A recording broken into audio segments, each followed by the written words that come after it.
मिला। इसी प्रकार 4 दिन तक मैं कब्रिस्तान जाकर अपने भाई की तलाश करता, लेकिन उसका या उसके मकान का कुछ पता न चला। सुंदरियों, यहाँ यह बता देना भी आवश्यक है कि उन दिनों मेरा चचा यानी वहाँ का बादशाह कई दिन से राजधानी में नहीं था, क्योंकि वो शिकार पर गया था। उसकी वापसी में भी देर थी, इसलिए मैं अत्यंत व्याकुल हुआ। मेरा इच्छा हुआ कि मैं अपने पिता के राज्य में वापस जाऊं। मैंने मंत्री से कहा कि अब की बार मैं साधारण समय से अधिक यहाँ पर रहा और मेरे पिता को मेरी चिंता होगी, इसलिए मैं जा रहा हूँ। अब बादशाह के आने पर उनसे यही कह देना। मंत्री स्वयं बड़ी चिंता में था, क्योंकि शहजादे की कोई खोज खबर नहीं मिल रही थी। मैं स्वयं उसे कुछ ना बता सका, क्योंकि शहजादे ने मुझे कुछ ना कहने का कसम दिला रखी थी।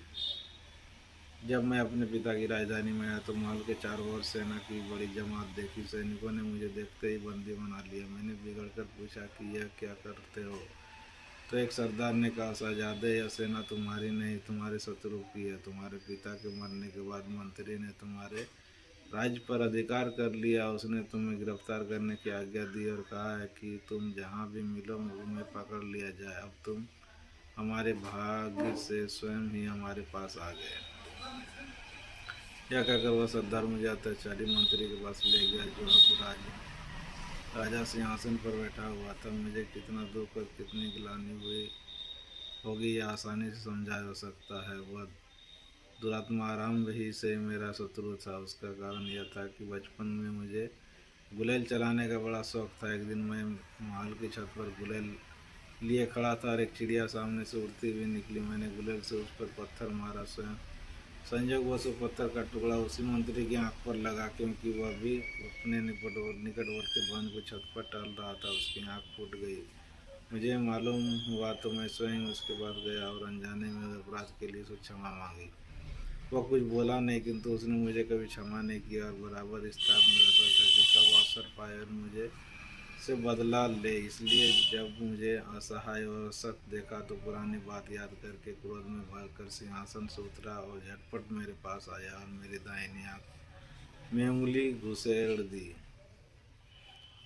उसने इतने ही पर बस नहीं की, उसने मुझे एक पिंजरे के बंद कर दिया। जल्लाद को आज्ञा दी कि इस नगर के बाहर ले जाकर इसका वध कर दे और इसके शरीर के टुकड़े करके पशु पक्षी को खिला दे। जल्लाद घोड़े पर बैठकर शहर के बाहर आया और दूसरे घोड़े पर वह पिंजरा रखकर ले गया जिसने मैं बंद था, जिसका सहायता वो अन्य सेवक भी थे। जंगल में जाकर मेरे हाथ पांव बांधकर मुझे मारने के लिए तलवार निकाली। मैं अत्यंत दीनता से रोने और प्राण भिक्षा मांगने का जल्लाद को याद दिलाने की उसने बरसों मेरे पिता का नमक खाया। अंत में जल्लाद को मुझ पर दया आ गई। उसने मुझे छोड़ दिया और कहा कि तुम तुरंत यह देश छोड़कर चले जाओ। इधर की तरफ भूल कर भी मुँह न करना। अगर तुम यहाँ आए तो तुम मारे जाओगे, मुझे भी प्राणदंड मिलेगा। मैंने जल्लाद का एक बड़ा जड़म जैसा माना और भगवान को लाख लाख धन्यवाद दिया। बोले, आँख गई लेकिन जान तो बच गई। कहना होना मुर्गा होने से अच्छा है। मेरी भूख प्यास और आँख की तकलीफ से बुरी हालत थी। मैं चलने फिरने के लायक न था।